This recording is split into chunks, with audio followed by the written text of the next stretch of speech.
Good morning, everybody. Welcome to Live with Liz. Happy Wednesday. Here we are once again. Let's talk about reciprocity today in business development. What is reciprocity? Well, this is when a firm sends work to another firm and maybe gets work back from that firm. Maybe it's one-to-one, case to case. Maybe it's just that relationship over time where you're sending work to a firm and they send work back. That organic reciprocity is really the best, where you build that relationship with another lawyer or with a firm, and you can trust and have confidence in the work that they're going to do and the timeliness of it. And you don't have any sort of formal expectation of reciprocity. You just sort of have a relationship and send each other work back and forth. But being a little bit more focused on what firms have work and which lawyers can handle certain work and the potential to get work out of a certain firm or in a particular jurisdiction can really help make decisions for you, help you make decisions about where to send work in order to try and get that work back. And maybe not necessarily have those formal arrangements. Now, from my experience working in-house and in the law firm side, there are a couple of things that I caution about when it comes to reciprocity, especially considering your corporate clients. So I'll start with a little story. When I was in-house, I had local counsel outside of the company that I was working for, and I had large portfolios that I was managing, different brands, multiple portfolios under a much bigger company. And we would send 10, 20, 50, 100 trademarks to be registered in a country. And occasionally, my outside counsel would take that portfolio and divide it into 6 different firms and send it to 6 different places in the same country. Might have all been going to Australia, but it was going to 6 different firms. It's hard to justify that to the client and say, okay, yeah, I needed to send it to 6 different firms and we're just really testing them all out to see if it works. Come on, that's a load of crap. You're hoping to get work back. You're just kind of throwing it out there to see what sticks, who's going to send work back to you. We can tell what you're doing. We know what you're doing. We don't like it because your primary consideration, and this is part of how it's looked at least kind of officially in the United States, that you have to have the client's best interest in mind, and that the thought of reciprocity should not be the determining factor in whom you choose to work on behalf of your client in a foreign jurisdiction. This isn't all related to IP, but it's certainly prevalent in intellectual property where you're sending a patent to be filed or you're sending a trademark to be filed, a lot of times in prosecution, or you send a litigated case somewhere to a certain firm and you have this expectation of getting work back. It can extend even in the United States to smaller practices that are doing law from state to state. You might have a partner firm that you work with where you send work back and forth. But when you're being strategic and understanding where work comes from and using reciprocity as a tool, there's a way to make it more effective, and there's a way to make a mistake or get fired, like sending your client's work to 6 different firms without that understanding in place that, you know, your client's best interest is first and foremost before you do that. Now, maybe you have a relationship with your client that says they know you need the work and go ahead it. Why not? Let's see. Maybe they're interested to figure out who can do the best work in a jurisdiction, but be careful about that. Now, there is also, I have found in my experience working in law firms, this kind of different viewpoint between Americans and Europeans when it comes to reciprocity. And with some of the European firms I worked with, there was an expectation of reciprocity. Like, you have to send us work or we're not going to send work to you. And that, as an American with my own culture coming into it, left a bad taste in my mouth, but it was also intriguing and I learned something from it. I remember sitting down for a meeting at an AIPPI years ago in Toronto with a firm in Europe, and they came and they said, over the last 10 years, we have sent you this many cases year after year after year, but this is how many you've sent to us. This is not acceptable. We're going to take our business elsewhere if you don't start sending us work. Maybe that's a little extreme, not necessary, doesn't really work, because in a lot of jurisdictions, they don't have the outgoing work to send, and they have to make up for that lack of reciprocity in a different way. But it was eye-opening to see that that's the way they thought of it, that I owed them something because they sent work to me, and if I wanted to keep getting that work from them, I was going to have to give something back. So the best way to make use of reciprocity is to understand where the work is coming from.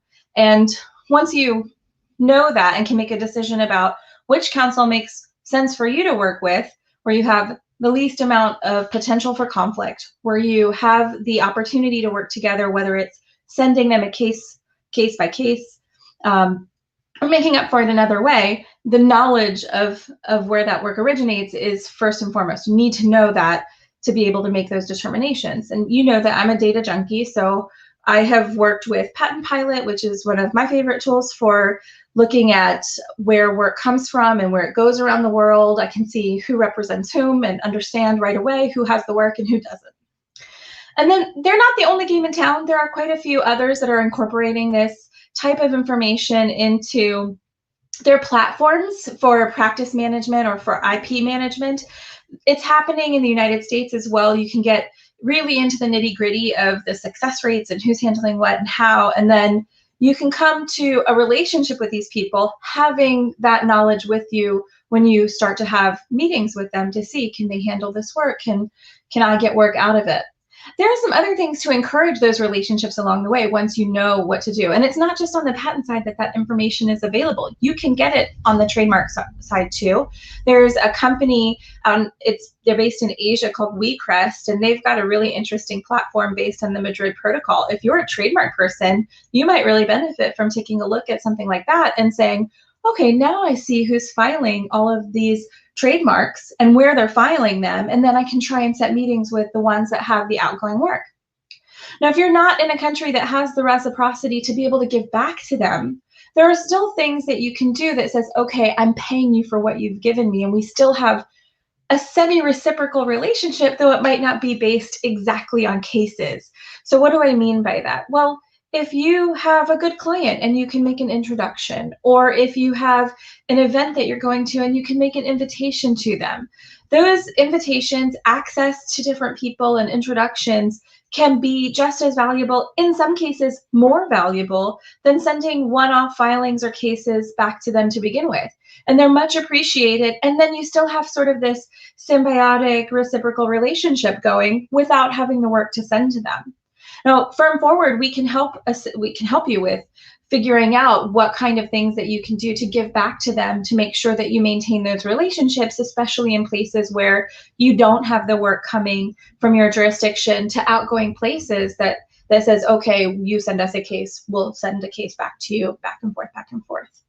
And as far as the clients go, when you're entering into these relationships, if you're trying out new places or if you're trying to guarantee work back and forth, it's probably a good idea to have some justification ready for them and just to say, look, yes, be frank, be open and say, well, I'd like to get some work out of this, but I have confidence in this firm and I know that they're handling work for XYZ, which is demonstrative of their abilities. So I absolutely have your interests first and foremost, but I would like to get something out of this. And I'd like to send 5 cases here, see how they respond, and send 5 cases over here and see how they respond. If you're okay with that, asking permission can really go a long way.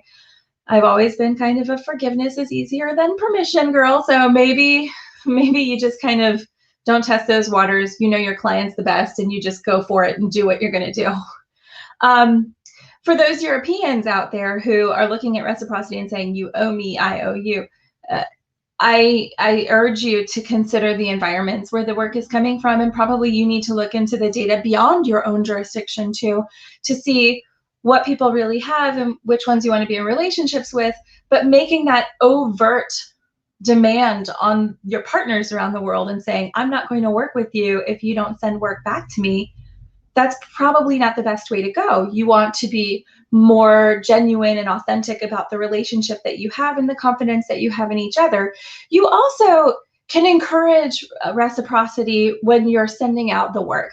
Now, this is a trick. This is, well, it's not a trick. This is just a way, a strategy that I use, if you will, to communicate the work going to a firm in the hopes of getting work back. So if you are sending work to a firm and building a relationship newly for a first time, you might include in your transmittal letter, you might say something, or even in your talks up to them, we have priorities and benefits available for the firms that partner with us on a regular basis. So here I am sending you a case. If you send me your next one, there are a few things that you can have at our firm that, just people we don't work with all the time don't really get. So maybe that's preferential pricing. Maybe that's preferential treatment of some kind.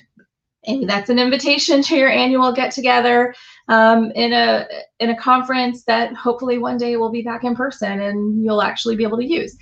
Maybe it's just free advisory services or something special for your clients that you can offer them that helps you have that reciprocal relationship without having to be so critical about it and demanding that you have to send me something or this work is not coming to you. And there are even firms that I've seen do that up front and say, look, I've got some work to send, but I really can't send it to you if you don't have work to send back to me. That's a little uncouth. Don't do that. Yeah, don't. So going back to those tools for a minute, what information is available there? I mentioned WeCrest, I mentioned Patent Pilot. That gives you 2 options on the intellectual property side. There are other databases available. Some of them are free, some of them are paid. You can find information in some of the more traditional tools in the United States, like Lexis or Westlaw. You can find information in different docketing tools. You can find information for free through WIPO. They have several new databases out there to help you.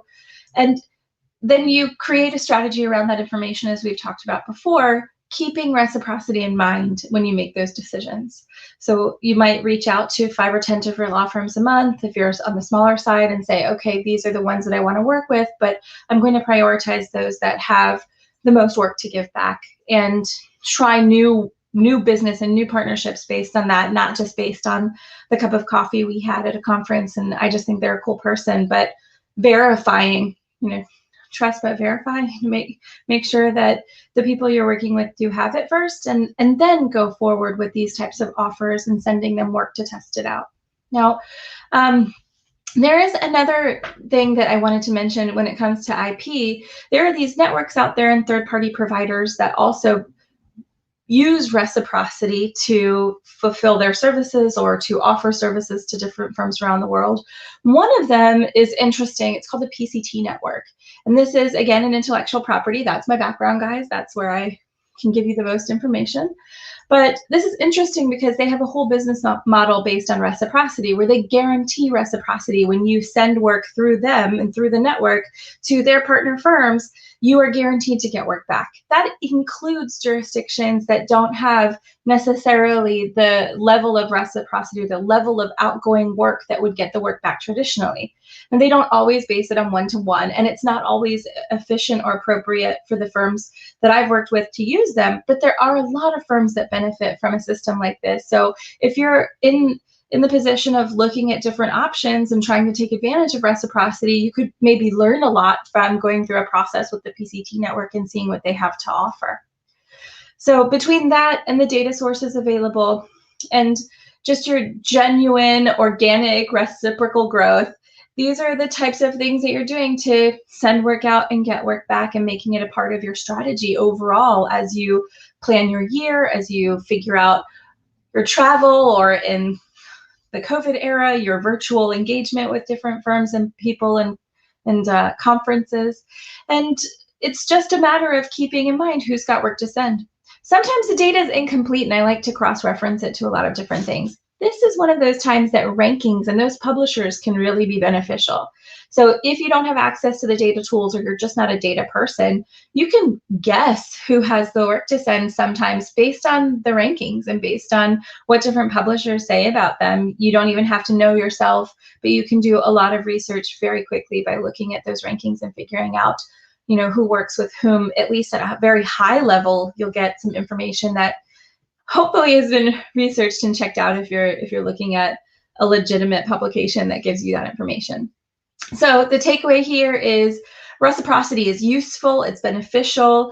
That expectation is, it's okay to have, but maybe don't be so overt about it when you communicate, especially to Americans who have this fiduciary duty to their clients and will often say, we don't care about reciprocity, we only care about our domestic work. You can still create these relationships and have organic success And that's what I wish for all of you, is just to be successful with these relationships in your work. If you have questions about reciprocity or business development, or how to overcome the lack of reciprocity or the ability to send out work, give us a shout, solutions@firmforward.com, or set up a meeting with us. We'd love to talk with you. Take care, everyone. Have a great week. See you next time on Live with Liz.